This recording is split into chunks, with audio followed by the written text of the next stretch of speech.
Hey, what's up? It's Greg from Fisherman's Headquarters, and today is Monday, March 27th. I'm up here taking a stroll on the beach, Long Beach Island, mid-island here, around 10 o'clock. It's a beautiful sunny day, as you can see.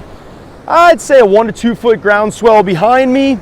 From looking at the forecast, looks like we're gonna have a little 2 to 3 foot swell tomorrow. As you see, the water's very clean and clear. Very little debris in the water. Not really much stain to it either. It's about high tide, about another hour. I think 12, 1 o'clock time frame is high. Kind of looks super high right now, but there's actually some really unique features that the beach has. Some bigger sandbars up the beach a bit, a few blocks up ahead of where I'm walking is actually a super large sandbar, and as you see behind me, there's a pretty large pile of sand. This time of year in the spring, these smaller swells, as we transition out of those bigger wintertime swells, the smaller swells tend to push up sand up onto the beach. The beaches actually grow this time of year. Most of the time in the winter, we get a lot of erosion. And then in the spring, we actually get a lot of that sand back as we transition into the summertime. Right now, you can see the smaller swell. We had a little bit of a smaller swell yesterday, powerful, but smaller, pushing that sand up. So if you looked at the beaches over the wintertime, you take a look at them now, a lot has changed.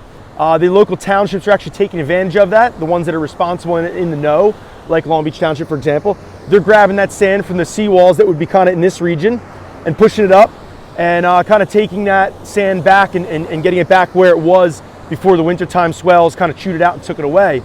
What they're doing is not actually undermining the seawall, which raises and then when it erodes, it actually collapses in, but they're actually just pushing it back a little bit. So as I take a stroll here, I might come up along a couple little peaks of sand.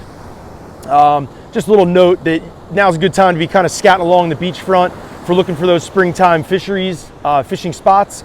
Right now the surf is definitely on the slower side to nil. I haven't heard any reports off the LBI surf recently. I could share that the last report, there were some gannets around, some whales in the area, some bunker. I know some fish got taken further up north. I know I heard some reports from some local commercial boats out of Barnegat Light that came across some striped bass on their travels. That was out in like the 70, 75 foot range, 5, 6, 7 miles offshore. But it's great to know they were kind of cruising through the area, making their move up the coast into the rivers, doing their thing. But yeah, like I mentioned, now's a great time to take a stroll on the beach, scout out some spots for the upcoming spring season. Normally mid-April, things start kind of churning along.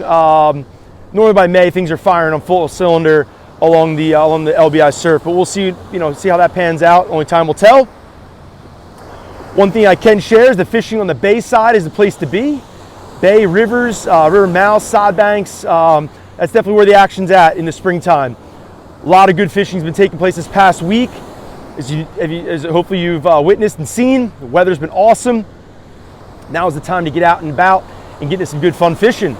Heard some great reports up in the Raritan Bay area. Those anglers that are fishing off the banks, anglers that already got their boats in the water, they're ready to go. Getting into some great quality fishing. Some better quality fish moving there more recently here in this past week. Much better quality fish.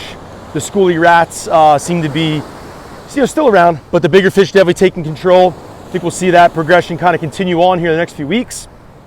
If you're looking to get into some good fishing here on LBI, I would strongly suggest fishing the bay side with some bloodworms. You can also check out the rivers. There's a few local rivers on the west side, local sod banks and the beaches there at the river mouths, the open bays will be the place to target. Hopefully very soon here we'll be seeing some black drum next few weeks, maybe some weakfish, maybe some bluefish. Keep your eyes out. You don't know unless you go. One thing I can say, about to get my feet wet here, one thing I can share, a lot more perch action recently. So that's something to take note of, whether you're targeting them or if you're trying to catch some striped bass. Sometimes they can be a little bit of a hindrance. More times than not, striped bass fishing the rivers, river mouths, the perch can really tear you up when you're going for striped bass. They beat your bloodworms up pretty quick. There's a couple little things you can do in that regard. One, you can scale down and fish some smaller hooks and actually try to catch the perch and make the most of it. Sometimes people also get some cheesecloth, some bait thread, make a worm ball. Different ways to make worm balls. People also use like an old pantyhose.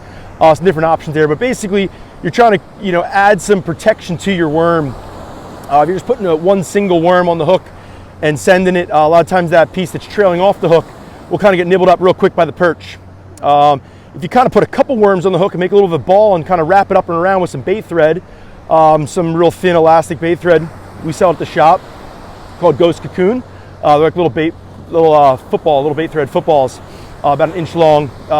That's the thinner stuff that I prefer. It's much nicer thread than say some of that stuff you find on those bigger, say flat kind of wound round cards or spools. It's almost like a rope. I'm not a big fan of that heavy duty elastic thread stuff, but the thinner stuff's really good.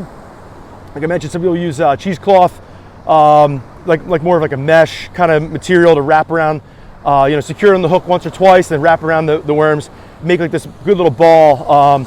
You can also add some scent on there, some bloodworm scent, some finessence, cheddar crab, clam, bunker. There's a lot of great scents that are out there. Finessence is definitely one of the more popular ones. We got that in stock at the shop, a number of different flavors or scents. Definitely check that out.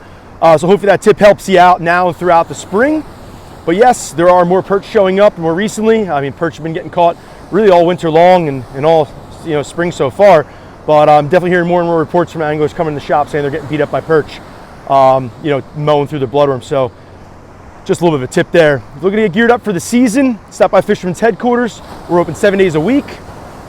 We're located in Ship Bottom at the entrance to Long Beach Island, right after the first traffic light on the right-hand side.